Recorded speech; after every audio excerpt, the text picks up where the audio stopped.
Yang Mulia Ketua Kursi Majelis Barisan Padan Hakim yang arif lagi bijaksana, Div kehormat guru-guru dan rakan-rakan yang dihormati sekalian. Salam sejahtera dan salam Darul Takzim diucapkan. Nama saya ialah Udashim Dewi Ganapati dari STKT Jalan Bukit Beragam akan menyampaikan sebuah ucapan yang bertajuk Tun Hussein On tokoh yang disanjungi. Rita, Gita dan juga Siti bermain bola bersama bangsa. Tun Hussein On tokoh disanjungi, bapa perpaduan yang membentuk bangsa. Tun Hussein On dilahirkan pada 12 hari bulan Februari 1922 di Johor Bahru. Beliau adalah anak sulung Dato' On bin Jaafar dan Datin Halimah binti Hussein yang mempunyai 8 orang anak. Beliau mendapat didikan awal di Singapura dan pelajaran menengahnya di English College Johor Bahru. Selepas tamat sekolah pada tahun 1940, beliau berkhidmat sebagai kadet dalam pasukan timbalan Setia Negeri Johor.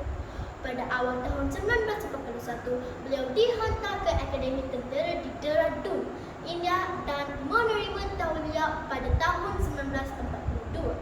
Selepas itu, beliau menyertai Regimen Hyderabad ke-19 di India. Apabila Perang Dunia Kedua meletus, beliau berkhidmat di Timur Tengah.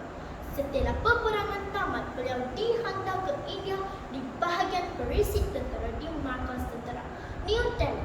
Memandangkan kepada pengalamannya yang luas, pihak British melantiknya menjadi jurulatih di Pusat Rekrut dan Latihan Polis Malaysia di Rawalpindi. Ketika itu beliau berpangkat kapten.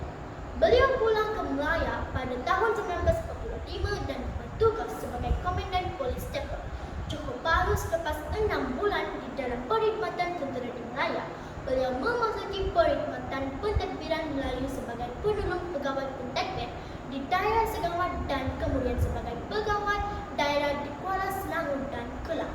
Ketika itu, British sedang mengemukakan rancangan Malayan Union dan Dato' On sendiri memainkan peranan penting menentang Malayan Union dengan menubuhkan UMNO. Berjuang di samping bapanya, Hussein On telah meletakkan jawatannya sebagai pegawai daerah untuk turut serta dalam kegiatan politik UMNO. Dato' On telah memberikannya tugas sebagai Ketua Pemuda UMNO yang dikenali sebagai Perikatan Pemuda UMNO dan seterusnya. Dalam tahun 1950, beliau telah dilatih sebagai Setiausaha Agung UMNO dan bertugas sepenuh masa.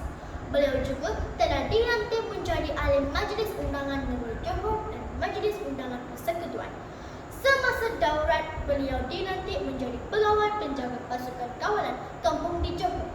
Tun Hussein keluar dari UMNO mengikut bapanya setelah tercetus satu krisis dalam parti pada bulan Ogos 1991. Seterusnya, Dato' On menubuhkan Parti Kemerdekaan Malaya. Malangnya parti itu tidak mendapat sambutan.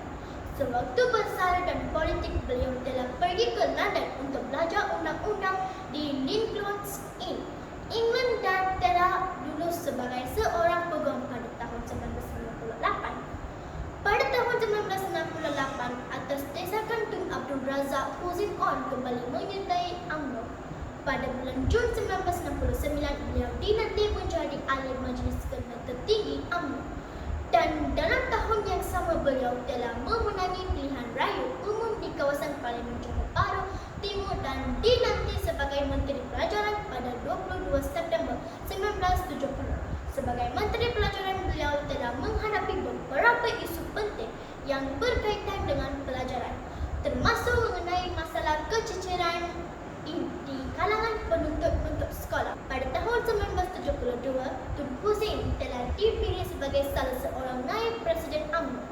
Pada 13 Ogos 1973 pula, beliau dilantik menjadi timbalan Perdana Menteri menggantikan tempat Tun Dr. Ismail yang telah meninggal dunia.